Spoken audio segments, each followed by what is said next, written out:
Trick or treat. Hey, trick or treat, man. The fun was there and it's starting again. Yes, sir. And if you get this done, you'll have a great little mount. Not professionals, but we're jack of all trades, master of none. Yeah, that's right, that's right. We're going to try it. See. Well, it's 2 days after our successful Area 5 moose hunt for Uncle Jason. And me and Jarrett decided we want to do a bit of a Euro mount. So Jarrett is not a professional and he won't claim to be. He'll tell you a little later. But he has done 2 Euro mounts and they've come out all right. Was shot in Twin Ponds, Area 5. That was my dad's on Saturday, November 6, 2021. There you go. So that's the second one you did. This is the first one you did, right? Yeah. And this is the one that we got for a disabled hunter. And he didn't want the rack. So he said, you can have the rack. So I said, this was my very first one. I said, I'm going to try it. And what's the worst thing can happen? So we're going to do that with the 5-pointer that we got 2 days ago. And see if it'll look nice. I know. Disclaimer. Once again, we're not professionals. I'm only going on what Jarrett knows. And I don't know everything about this. Not even close. Yeah.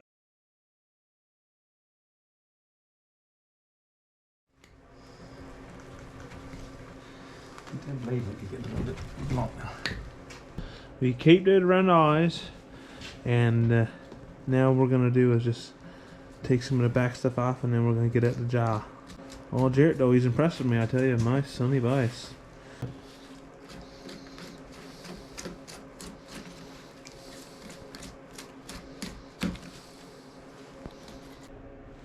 Now, as you can see, I'm not in a good mood. I'm not in good shape. Not feeling I have very no body, no eyes. I can't see. good. Not feeling very good. Now we're going to turn you over and take the jawbone out. I never showed this, but these little bones in the bottom of the jaw, like by his neck, you can take them when you get to them and clean it away and take my pliers. This is what I does, and just take some pliers and then twist them and they'll come right out nice and clean. And you just take it, of course, most moose hunters do this because they return the jawbone. You just take it and flip it back over. Wow. And you should come right back out. You can clean this up later to put into the cage for the wildlife. And now you just try to cut away as much as you can away off his skull before you boil, right? Well, while I was gone last night, Mr. Williams, you know, did quite the job on it. Cleaned it right up, made it look right nice. So tonight is the boiling process. I love the color of those antlers. Just they're nice and dark brown. So anyway, yeah. So we're gonna boil them out and see if we get boil one done tonight. All right, just starting the process of covering the antlers. But due to our limited supplies, this is what we're doing.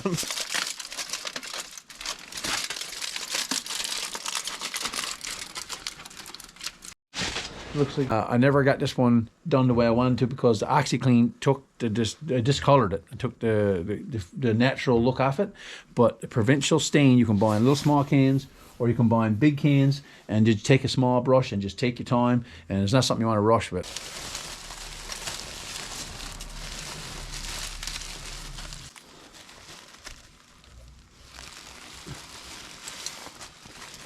I'm just trying to protect this as much as I can with the limited resources we got here now.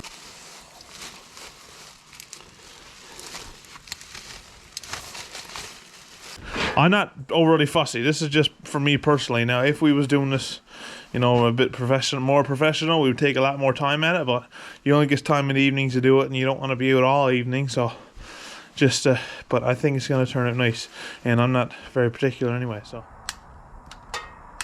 See? no trouble.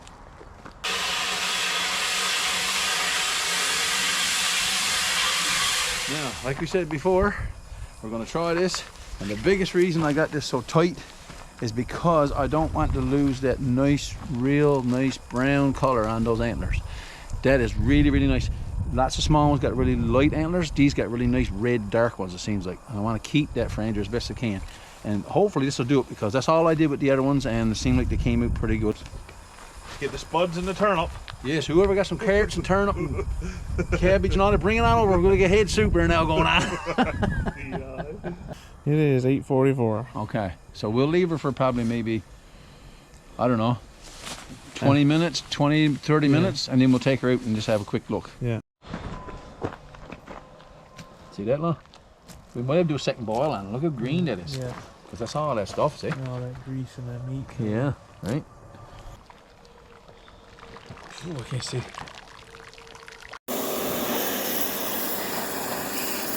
So just a little disclaimer, most of the time this stuff here is done by professionals, and they're professionals for a reason. This stuff here is, it takes a lot of knowledge and skill, and when you're doing it yourself as a little DIY project, there's a lot of lessons learned, a lot of mistakes made, and one of them was we couldn't really figure out the burner, which caused us to do more boiling than we expected. So we did boiling and pressure washing in about 3 different intervals. But it's all trial and error, and it's all lessons learned. So just a disclaimer, if you do it on your own, make sure you're actually getting the pot to a rolling boil, and make sure that you got a strong pressure washer on hand. You can see a lot of it off, no? Yeah. See? Oh.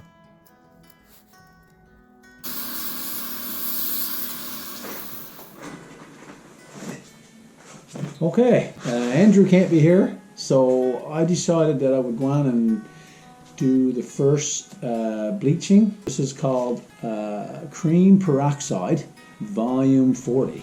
And this here is bright white. It's in a little container like powder.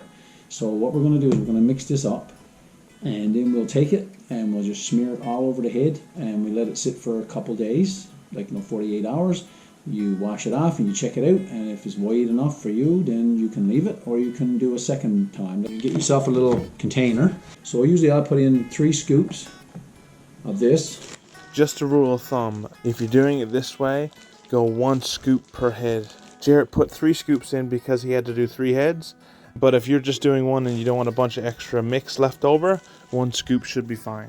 But every situation is different, and use it to your own discretion. I should say.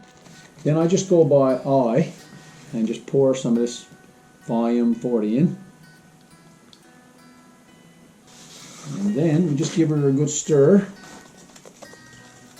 Mix it up, and it's almost like cake mix. So now when you get this, you just make sure you paint every bit of it. You get really in there, you just paint it on wherever you can see, right?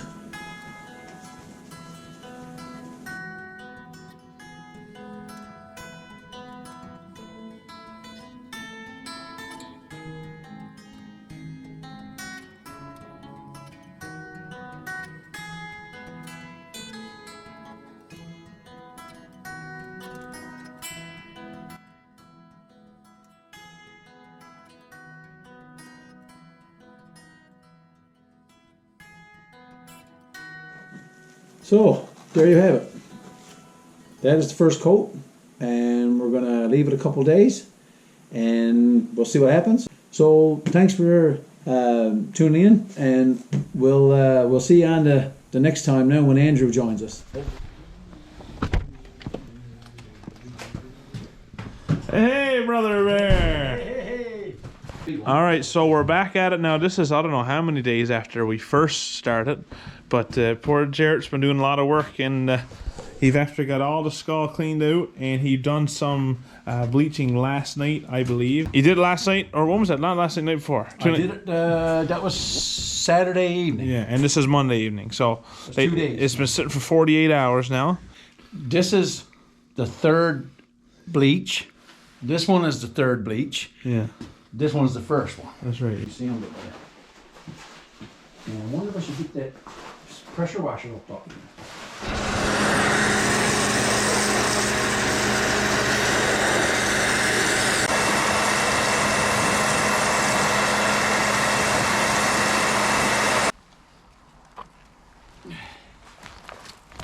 Now that's a moose. This is what I want to get with my bow when I get the next one, if I can do it. Yes, I'll sir. take a little 6-pointer or 4-pointer, but I'd like to have this one. It'd be a nice one to boil. Now this is the one we're going to see.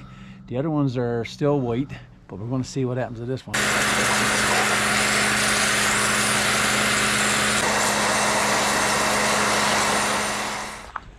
There you go.